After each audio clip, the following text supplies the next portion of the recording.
লক্ষ লক্ষ চাকরিজীবীদের মনে আঘাত করে গতকাল চিরবিদায় নিলেন জাতীয় পে স্কেল। ইন্না নিল্লাহি ওয়া ইন্না ইলাইহি রাজিউন। মরণকালে তার বয়স হয়েছিল দীর্ঘ 1 বছর। প্রোপাগান্ডা এবং তর্কাতর্কি রোগে আক্রান্ত হয়ে দীর্ঘদিন ফেসবুক এবং গণমাধ্যমের আইসিইউতে ভর্তি থাকেন জাতীয় পে স্কেল। গতকাল এক প্রেস ব্রিফিংয়ে জ্বালানি উপদেষ্টার কোলে মাথা রেখে শেষ নিঃশ্বাস ত্যাগ করেন জাতীয় পে স্কেল।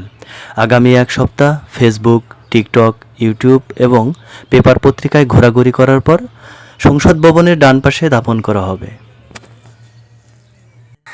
জাতীয় পে স্কেলের মৃত্যুতে শোক প্রকাশ করেন নিম্ন গ্রেডের সরকারি কর্মচারীরা। তারা আশায় ছিলেন পে স্কেল ঘোষণা হলে দারিদ্রতা কাটিয়ে ওঠার। সে আশার ভেতরে এক বালতি ছাই এবং কাঁচা গোবর ঢেলে দিলেন জ্বালানি সহ বিভিন্ন উপদেষ্টারা। ধন্যবাদ।